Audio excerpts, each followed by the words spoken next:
A caserna tirou os esqueletos do armário nesta terça-feira, oferecendo demonstração contundente contra o golpismo da era Bolsonaro. O Exército revelou a lista de oficiais signatários da carta oficial que pediu golpe de Estado em 2022. Em avanço significativo contra os mandantes do crime de Marielle, o Conselho de Ética da Câmara dos Deputados aprovou o relatório da deputada federal Jack Rocha, que pediu a perda do mandato de Chiquinho Brazão. Agora, a Câmara é quem decide se vai cassá-lo, e novas revelações do executor Rony Lessa ao Supremo Tribunal Federal jogam luz sobre a origem da arma utilizada no crime. Já em São Paulo, a Justiça Eleitoral manteve suspenso os perfis do candidato Pablo Marçal, negando a tese de censura. Na outra face do bolsonarismo na capital paulista, o atual prefeito Ricardo Nunes é denunciado por Guilherme Boulos de usar funcionários públicos em atos de campanha. Esta e outras notícias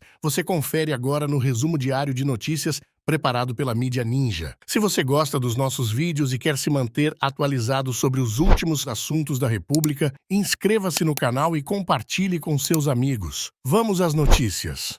O Exército identificou 37 militares que assinaram a Carta ao Comandante do Exército de Oficiais Superiores da Ativa, recebida pelo então ajudante de ordens de Jair Bolsonaro, Mauro Cid, em 28 de novembro de 2022. Em investigações sobre uma tentativa de golpe de Estado, 26 desses militares receberam punições disciplinares e enfrentarão um inquérito policial militar que tem 30 dias, prorrogáveis por mais 30, para ser concluído. Mauro Cid revelou em delação que Bolsonaro se reuniu com líderes das Forças Armadas para discutir um possível golpe militar, mas o Exército rejeitou a ideia, enquanto a Marinha mostrou disposição para aderir. A Polícia Federal enviou à Justiça uma série de evidências sobre a investigação contra o prefeito de São Paulo, Ricardo Nunes, por suspeita de envolvimento na máfia das creches. A apuração, que ganhou continuidade recentemente, inclui a análise de possíveis repasses ilícitos a Nunes quando ele era vereador. A defesa pediu o arquivamento do inquérito. Em uma das provas, a Justiça recebeu um vídeo divulgado pela Folha, mostrando Rosângela Crepaldi, investigada no caso, afirmando que Nunes recebeu dinheiro desviado de unidades de ensino sem prestar os serviços alegados. A PF considera a quebra de sigilo bancário e fiscal para rastrear os recursos envolvidos. A defesa de Nunes pediu o arquivamento, alegando repetição de investigações anteriores que não encontraram irregularidades.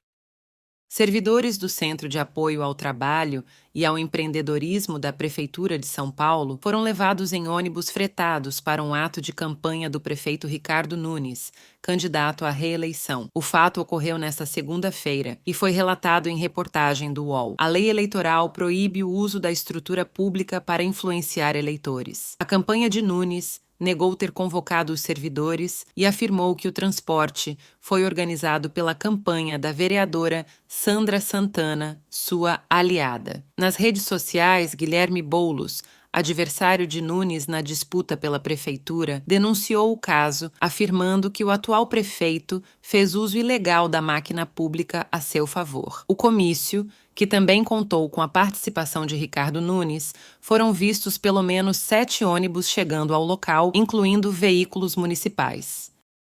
Justiça Eleitoral negou o recurso de Pablo Marçal e manteve a suspensão dos perfis em redes sociais do candidato à Prefeitura de São Paulo pelo PRTB, utilizados para monetização. O juiz Cláudio Langroiva Pereira afirmou que a medida, temporária, não configura censura e visa garantir a igualdade e integridade do processo eleitoral. A candidata Tabata Amaral, autora da ação, comemorou a decisão, afirmando que a Justiça está combatendo irregularidades eleitorais.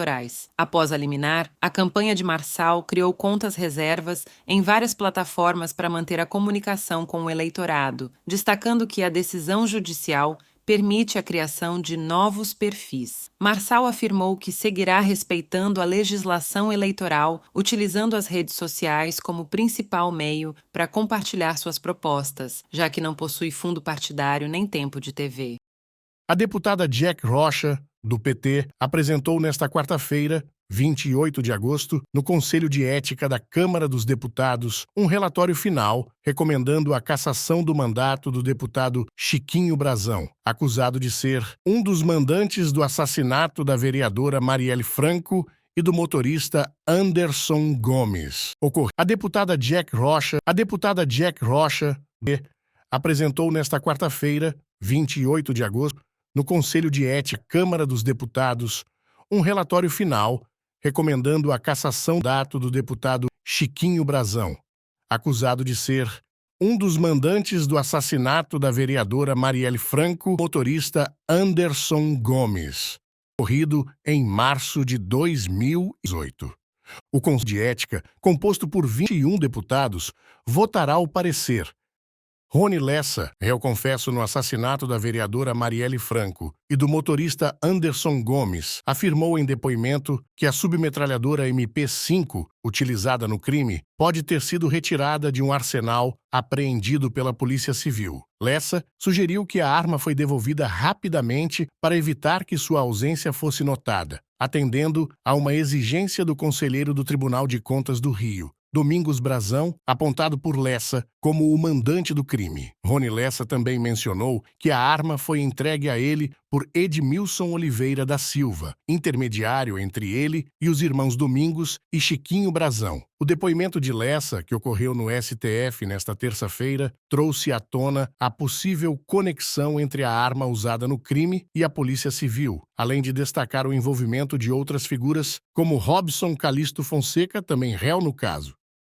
A pesquisa Quest, divulgada nesta quarta-feira, 28 de agosto, mostra o candidato Guilherme Boulos em primeiro lugar, com 22% das intenções de voto para a eleição de São Paulo. Em segundo lugar, um empate técnico entre os candidatos bolsonaristas Pablo Marçal e Ricardo Nunes, ambos com 19%. A margem de erro é de 3 pontos percentuais. Comparado ao levantamento anterior, Boulos subiu de 19% para 22%, Nunes caiu de 21% para 19% e Marçal subiu de 13% para 19%. O diretor da Quaest, Felipe Nunes, destaca a estabilidade de Boulos, a queda de Datena de 19% para 12% e o avanço de Marçal entre eleitores bolsonaristas. A pesquisa foi encomendada pela TV Globo. Agora fique com o momento emblemático em que o Conselho de Ética aprova o relatório da deputada Jack Rocha, que pediu a cassação do mandato de Chiquinho Brazão por quebra de decoro. Sâmia Bonfim, ex-colega de partido da vereadora Marielle Franco, faz discurso emocionante em memória de Marielle e também fez apelo para que a votação do relatório na Câmara não reservem surpresas contrárias à honra da vereadora. Confira. Declara aprovado o parecer da relatora, deputada Jaque Rocha, no qual recomenda a perda do mandato do deputado Chiquinho Brazão. Cumprimentar o presidente, sobretudo a nossa relatora Jaque Rocha, e parabenizar pelo excelente e consistente relatório que apresentou a esse Conselho de Ética, indicando a cassação do mandante do assassinato de Marielle Franco. Presidente, foram 6 longos anos de luta por justiça e, diante disso, por si só, já é inconcebível o pedido de adiamento por mais 6 meses dessa discussão. Foram 6 longos anos e é importante lembrar que foram feitas muitas tentativas e efetivamente impostas dificuldades na investigação. Foram criados obstáculos, inclusive, por autoridades policiais, uma delas, inclusive, hoje também se encontra presa, mas também uma falta de vontade política, né, de solucionar um crime que teve repercussão nacional e internacional e que feriu muito seus colegas, os seus eleitores, toda a sociedade brasileira, sobretudo nós, mulheres, que nos inspiramos e hoje buscamos honrar, de algum modo, o legado de Marielle Franco.